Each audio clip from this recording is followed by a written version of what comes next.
I mean, come on. Definitely not his best game as a Void. And like I said, it's really difficult in this game as well, but generally speaking, I like their lineup a lot better. Justice Slark is pretty much what I said, right? He's like a mid-game sort of like dominator, sets the pace of the game, very aggressive, can deal a lot of damage early on, and it's just generally good against Adusa with the stat or with the Essence Shift. And they don't have a lot of good answers to it, I don't think. Yeah, you do have the Silence, but generally speaking, you want more AoE sort of like control and outside of Ravage and I guess Ice Path. Although obviously, you know, both aren't necessarily great spells against them either. So it's very telegraphed, so you should always be able to get the Dark Pact off when you see these kind of spells coming out. So Exotic Deer, not the worst. Like you, again, that's also projectile stun though. So Ryujin, he can technically apply most of what Kinguin has against him. If he doesn't though, then he can end up being very squishy, especially with his Vengeful Spirit in his core role. I actually really like that because you do have the Medusa for the late game. Exotic Deer will then still buffer up, but you still have this aggressive potential between that, Alisage and Katsuo of course as well, being very effective here if they get levels into the spell.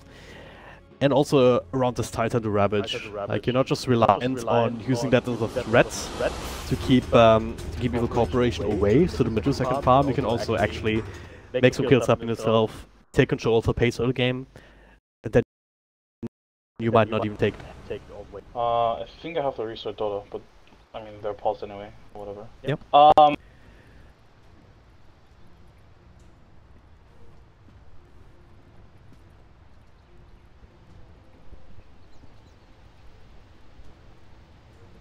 Yep.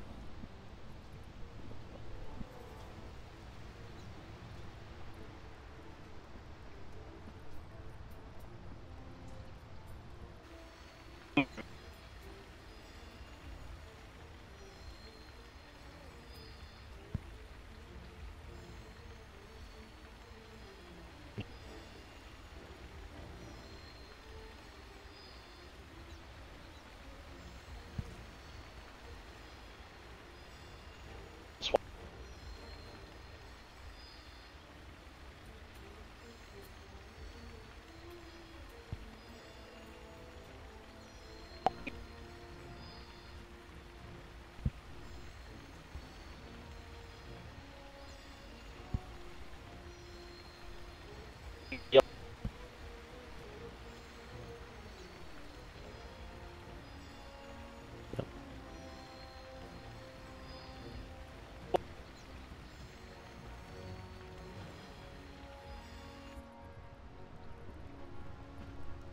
Yeah. Certainly seems to be a very effective strategy these days, and yeah, as I said, it's going to be down to Evil Corporation to try and play around that.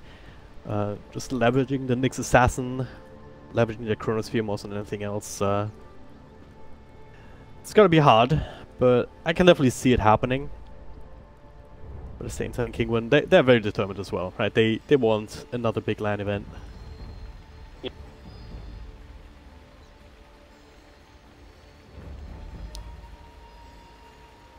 Of course.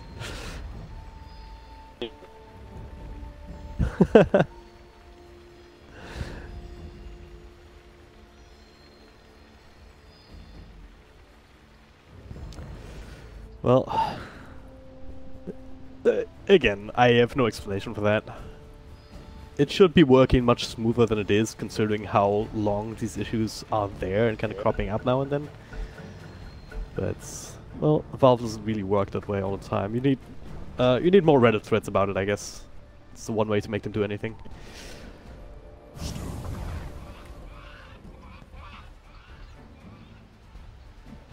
Yep.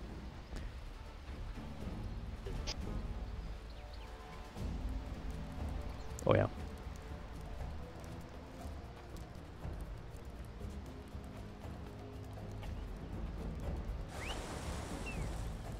Yep.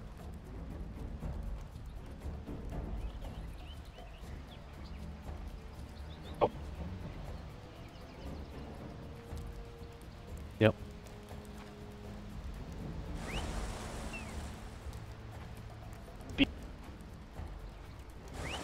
Yeah.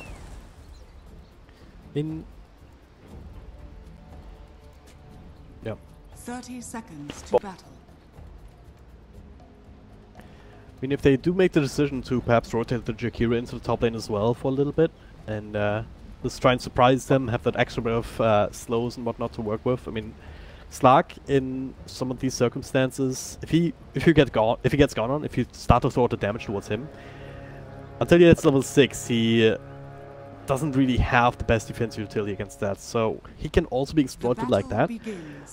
But at that point, you end up with a 1v1 matchup in the bottom lane where Faceless Void can get his levels. So it really depends on what you prioritize more.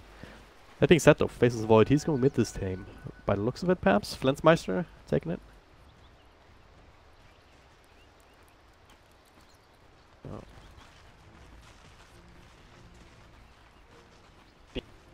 Yep. He is in mid. I mean, does have to share tangos, so... And Tiny making his way up top.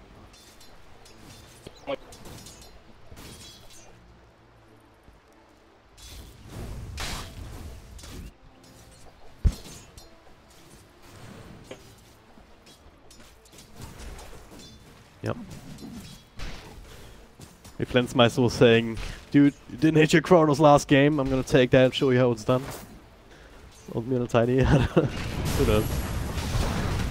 Roll in here on top of On Me though, speaking of him. Gets a toss back. So I'm going for the tree grab first, he's just holding onto a point in case he needed it. Eating his way through trees, so 2 tangos down already. Gonna be a bit annoying here, but now that he knows the cats are steady, he'll be able to play a little bit more defensively. And down bottom, Area joining in. So you have this dual lane set up with the Tide Hunter, but Alisage also sticking around himself. Interesting how the lanes end up shaping up, but it does also mean that Kaoli has no match in mid. Nisha all alone up against 2.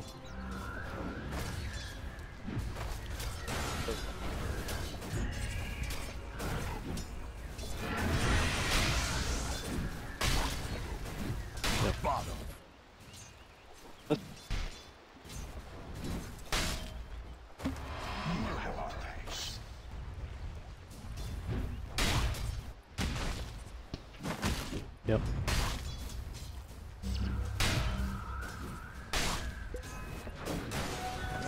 Constant dual breath spam. Even at level 1, it's very effective. He's kind of out of mana now, and can only make a notation around almost getting in range and cancel that with perhaps a mana burn, but doesn't quite find it Kinguin defensively enough. Though I'm not sure if they actually saw the Nyx Assassin come in.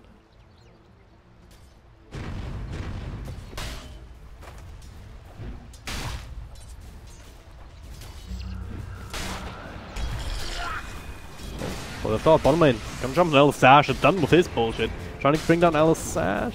No Dark Pack actually, but a nice little follow-up stun from Kaoli. And secure the first blood. Pathos unable to really put enough damage onto the Slark, and now, in fact, he might be in trouble as well. They have another jump in a couple of seconds. Stun as well. Looks like he'll make his way back out. And now the rolling from Katsu. He has to jump away. Double stun from Kaoli.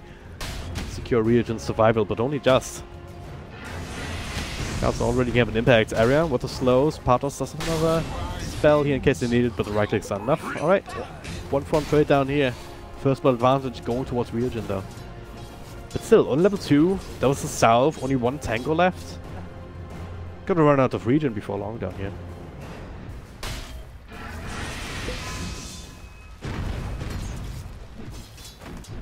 Radiant are scanning.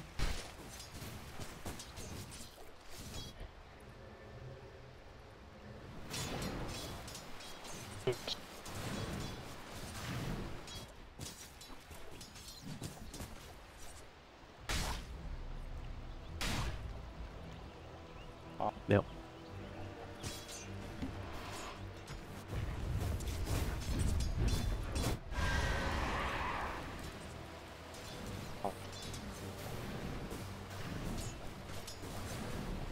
Yeah. You'd rather have Slark with a little bit of easier farm to work with, even if it does mean working up against Vengeful Spirit. Ario will probably eventually make his way up top there as well as Kaoli. Pops down a ward, he did see the Jakiro making that same rotation, just continuing to be a nuisance to the Slark. And yeah, Regen, as we said, out of Regen, gets himself another set of tangles, but now Alisage a little bit too deep here, gets jumped on Kaoli with a follow-up stun just in time. We'll kill the gold dragon one more time. Check, stop dragon abuse. He doesn't deserve that.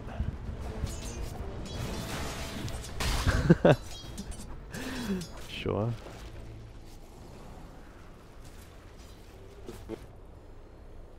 Yeah.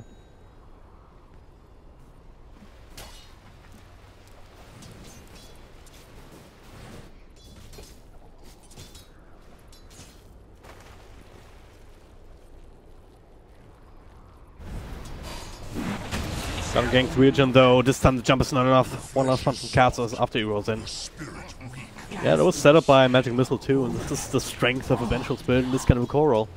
You have a carry next to the creep wave here that's farming and also has an initiation potential like that. Region, then straight back to bottom. Yep.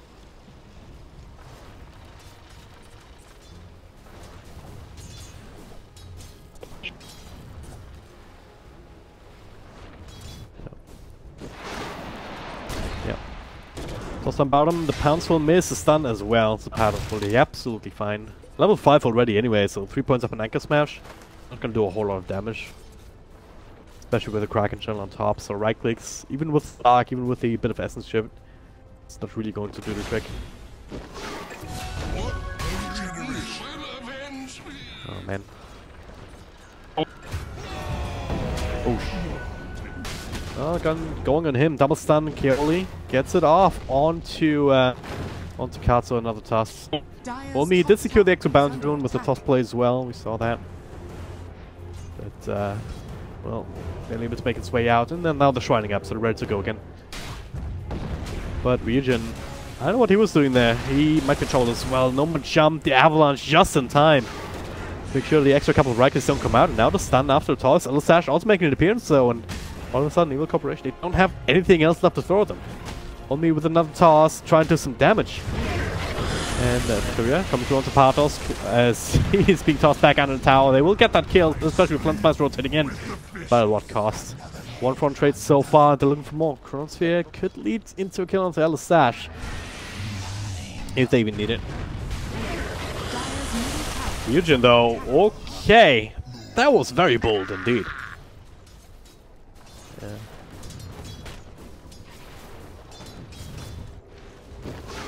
Yeah. Ooh, another toss back here onto Nisha. He does have Mana Shield. A nice little Mystic Snake coming through, so Onmi will not be able to secure a kill with that. But we love seeing these cute plays with the toss. And now there it is, the Chronosphere. All just a setup. Flensmeister to take him over. Needs a time lock though, 1 or 2 at least. Doesn't get it. And in the meantime, very unfortunate. From the title. Yeah, this laning stage not working out for Evil Corporation. If you look at the net worth, Medusa is 1k ahead. She, will have the Venge also being basically 400 or 500 ahead of the Slark as well. I don't even want to look at the Tiny. The Tiny net worth is basically negligible. He's below the Warlock. Oh yeah. That's the biggest problem, right? You have the cores farming quite well. Partos even, like, even though it doesn't have, he even has a lot of last hits, even if he didn't. The levels that he has, now with the Ravage online, so that's trap potential. He's exactly where he wants to be on his Tidehunter. He's avoid. Sash up top, super low, yeah, he should be able to. Stun comes through though, swap available here to buy some extra time. Flensmeister, he's actually just straight up gonna die. Kato rotating in. The swap bringing only a little bit closer than the toss coming through. Finish off Jakiro, but that was not worth it at all. Avalanche, couple of right clicks, but there's the stun on Exotic Deer. Way too strong at this point in the game. They're looking for another one. Kata with the slows area. Exotic Deer, one more stun not available. Almost. Area. Yeah, he'll barely survive this. I believe that was not worth it after all. Is a good summary of this laning stage so far. They've done a lot of lanes as well. Like the Slark has swapped lanes 3 times. Same for the Tiny, obviously, and they're just not really getting anything done. They're trying to focus on these kills, but again, they're trading inefficiently with those kills as well, giving away crucial kills. They don't even get the cores, really. They get the supports, that's nice. But they haven't... They committed a Chronosphere, again, didn't get it. Venge has been completely uncontested, so this is a bit troublesome for them, because, I mean, Medusa, Venge is a strong, core lineup already. But if they get uncontested like this, or they get even fed with kills, bit of a shoveled some for Evil Corporation here. Not the biggest of leads here, only about 2.5k, but it is mostly concentrated on his Medusa. This is something that you never really want to see if you're playing up against her. It's bad enough that she has the catch-up potential if he's leading to begin with. It's gonna hit these timings much earlier than you can really deal with at all. Yeah, at the very least you would think, you know, if the Medusa is farming uncontested, at least we sort of like exploit the other heroes and, you know, we kill them all over and over. They're not. They're really not. If anything, they're giving away their kills. Oh, that should be fine. Nyx Assassin here, continuing the tradition of that hero to always find an Invisoon before hit level 6. So you can roleplay a little bit, see what it's like if you had Vendetta. Smoke now from the Void and the Warlock. They really need this. Both of them are level 6, so they have 2 big ultimates available. They should, and they need to find a kill with this. But I'm not sure if the Tidehunter is a sufficient target here. If they drop the Warlock ultimate, maybe they can force the tower with it, but I'm not even sure if they can, because if Medusa and Venge just TP down here, I'm pretty sure the C2 here, and that makes it more worth it. Alistair will fall without any sort of intervening ultimates. Necron's here, not the best here. Slark unable to right click through it. They also drop the golem here to make sure the Pathos cannot have any chance of a counterplay. We'll be looking for a tower, but middle lane, Nisha threatening them as well with the catapult. So Flensmaster forced to try and deal with that. Only up top. He'll be absolutely fine. Is there some more rotations on bottom? That's all the key. Sounds of the reagent. Dire's middle tower has fallen. Level 6, yeah, but with the Shadow Dance and cooldown, you still have to be very careful. It's a bit of a. Don't get the tower with it. It's a bit of a shallow victory. You get 2 kills, but you commit 2 ultimates for it. But I mean, you have to at this point, even if it's just a support and the Titan, 2 good kills for you. You know, the Void definitely needs kills if you can. Slark certainly can benefit from all these kills, and I think at this point you just need to rely on the fact, you know, once those abilities up, just always try and look for a kill. Like at this point, the next 4 or 5 minutes, every currency has to be a kill. Is there any way that they can leverage the Vendetta now from the Nyx Assassin? Keoli just hit level 6 as well a moment ago. Like, can you set up for kills with that, or you're just not by himself? He needs probably 1 or 2 heroes with it. They don't have a lot of burst damage, and a lot of the targets on Kinguin side are really tanky. The Jakira is one of the tankiest supports. The Medusa and Bench have become really tanky. Right now, you know, Strength Threads and Exotic here. Tidehunter is naturally tanky as well, with almost a mech completed as well. So I feel like this Nyx Assassin, if he wants to find a kill with the Vendetta, probably needs Tiny or the Slark, or both. Dire's top tower has fallen. Carpet's gone on, gets a little help, drops the Magnetize as well as Silence, follow up Stone, he faces Void, can get the Sidewalk off. Especially with the interruption there from Keoli. TP in as well from Pathos. We have another Ravage available, so they're definitely looking to not let them get away with that. Scot-free, and those Nyx Assassins, he'll be absolutely dead. And it's not helping, right? If you give up kills like that, after being a little bit too bold, barely getting out on your core, but still losing your support, this is just continuing to fuel up Kinguin. And again, look at this Medusa. 7.5k now to the 4.5k on Slark as well as faces Void. You only have Dragonlance, you're gonna look for the completed Hurricane Pike, Mask of Manas to work with. And after that, you can start looking about these big items, the Butterflies, the Scotties. And at the same time, when the mid fight happened, the Jakiro was gone on bottom, and they couldn't kill him. Like a Slark and a Warlock couldn't kill him, and that I think is a pretty good sort of example of this game for Evil Corporation right now. Maybe they can get Venge here. She's pretty deep in. They have Chronosphere available as well. Sure about this one here. Pathos a really good position to just counter it out, walk back in with the Ravage. Seal the Sash cards are not far away either. Yeah, good at him to walk out of that area too, because the Sentry Ward is down and available now. I just have to give up this tower. Flensmeister kind of wasting some time here. You know, the rest of his team trying to do what they can, trading for mid. They don't have really pushing power either. The Sash, coming through. This gets stunned up, but he's baiting. Look at these other TPs coming through. Katsu double stun, still keeping El Sash alive for the time being. Now with Magnetize, Region will get the last hit, but watch Castle Ravage. Actually, he's trying to swap him back into it. That'll be enough regardless, even without that hitting. It's yet another indication how far behind you are. You kind of whiff the Ravage, more or less. You're still getting kills, is still kept that momentum here. They're looking for tier 2. And this With is Jakiro, so no liquid fire spam, he's still level 1 anyway. Dire's middle This is tower just Because he likes to go for the value point into the ice star, but still. are fortified.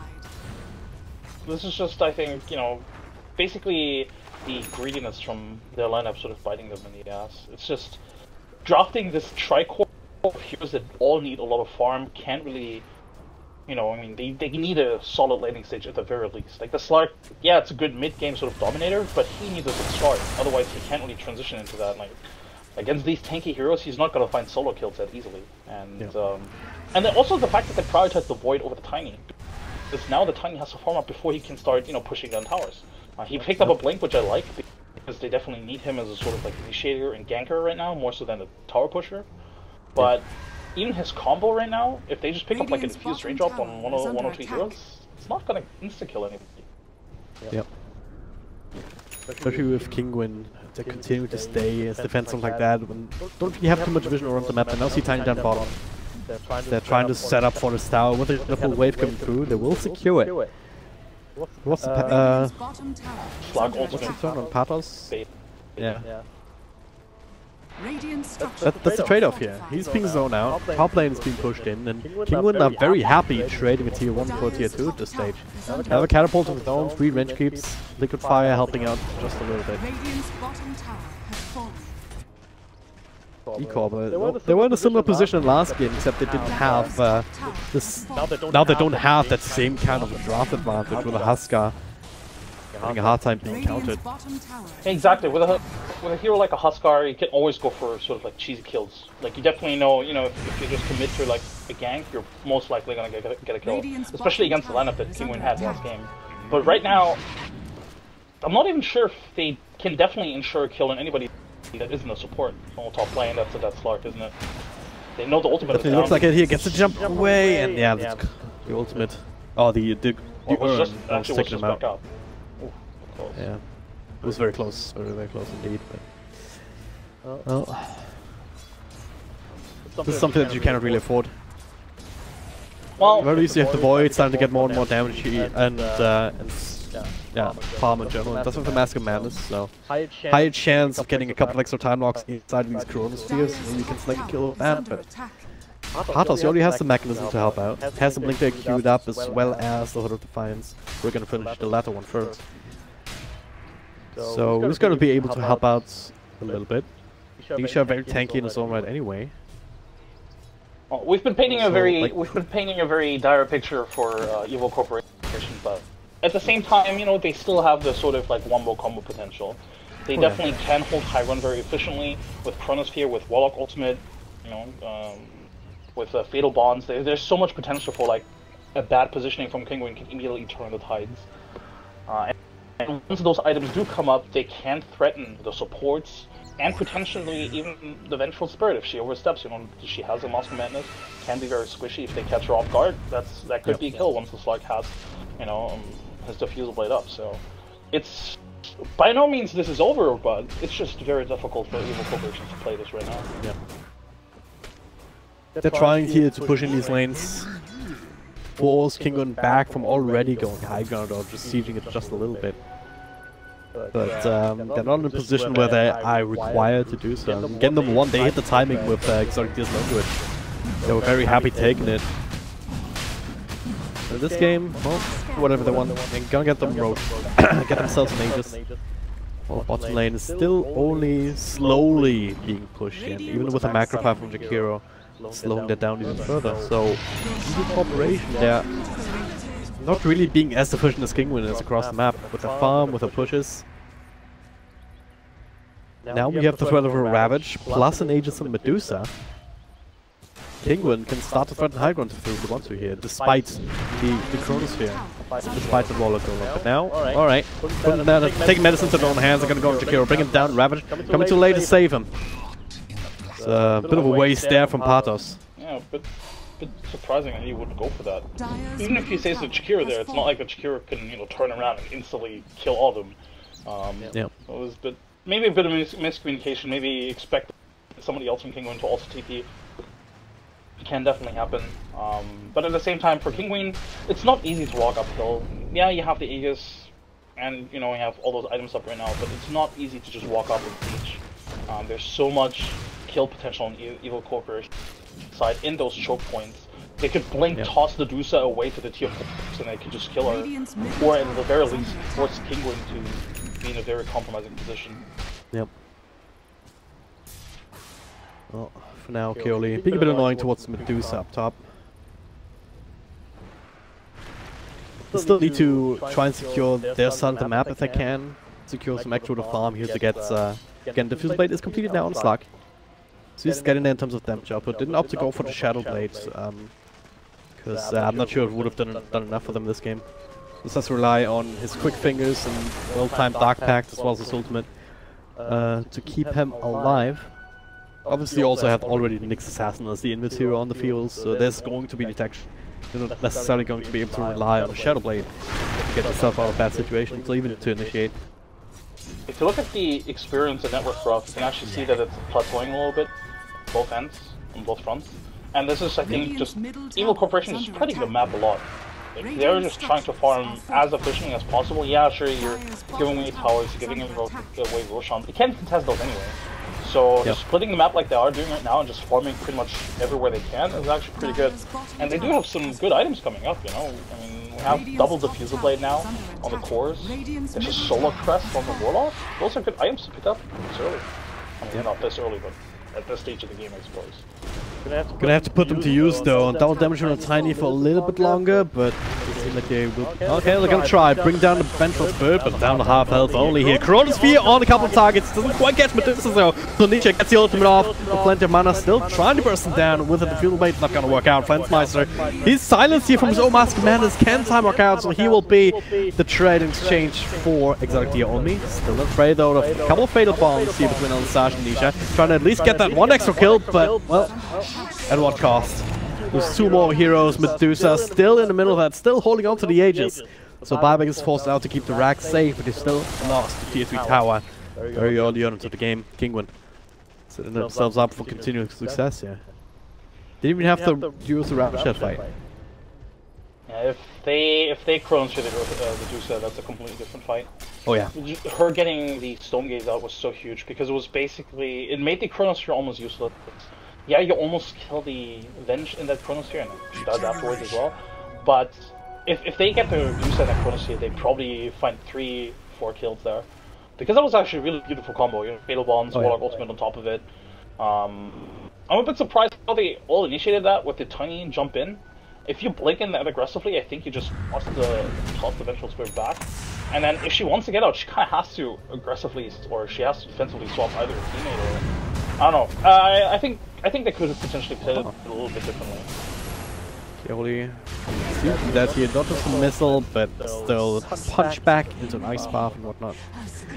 So he ran into a sentry ward, Katsuo slowing it down long enough for Exotic Deer to TP in. And Radiant's top tower is under attack. it still feels really, really bad. Like 16k net Medusa, so freaking strong. Now he lost one of the heroes. He just has Aegis for 30 seconds. They know this. The ultimates are available, or the big ultimates aren't available. It'll take again in 10 seconds or so, but that alone might not even do the trick at this point anymore. Battles with Magnetism with a pipe now completed as well. The Ravage that don't be careful on your people. Standing there slow. Keoli back from the dead, faking out a TP.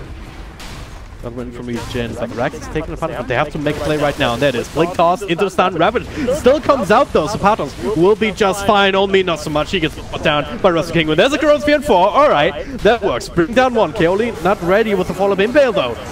So, well, just started this round. Flensmeister stunned up. Again, no time off because of the Mask of Madness. He will fall. Does a fireback, but what does it really matter? Yeah, it really doesn't matter. This might just without the Chronosphere, you can't really do anything. And, well, at the very least, Kinguin keeping us on schedule somewhat. Second semifinals was supposed to start 10 minutes ago or so.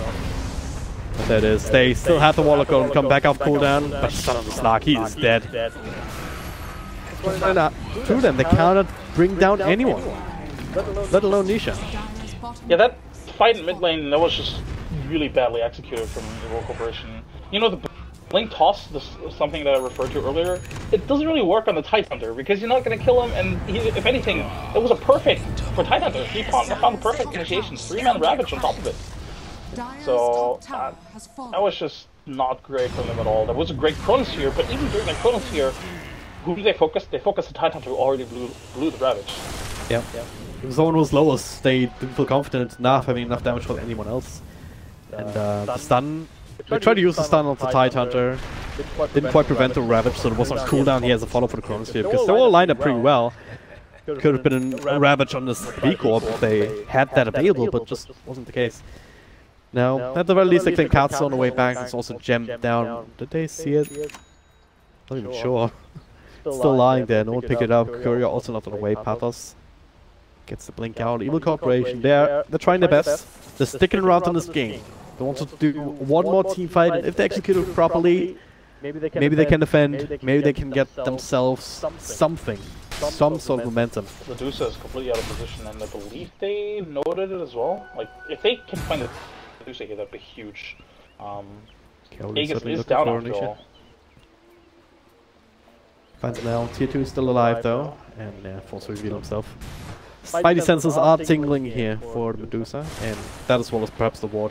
Been a high ground scouting out 1 or 2 heroes. They were a bit hesitant at first because they weren't really sure if somebody, if maybe there is backup for Medusa after all, but a bit unfortunate for the situation. Honestly, I think they need to try and find a fight somewhere in the enemy jungle, or somewhere not inside their own base. I don't think that's a favorable fight for them right now.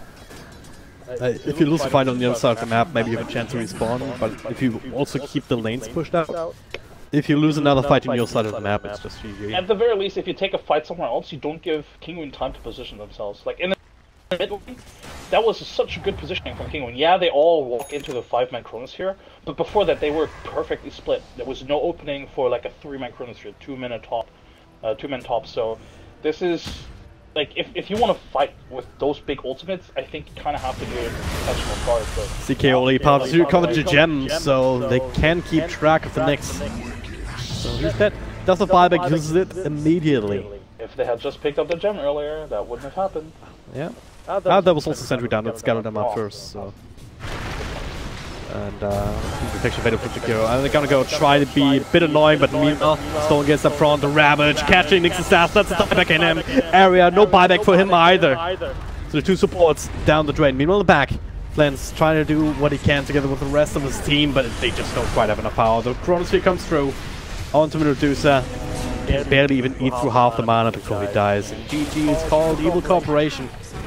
They're a really good game too. Managing to eke out a victory here, take it off of Team Kinguin. But ultimately, Game 3 lane stage not really working in their favor, and then Medusa way too strong for them to handle. Yeah, I think this is one of those games where you look towards the draft.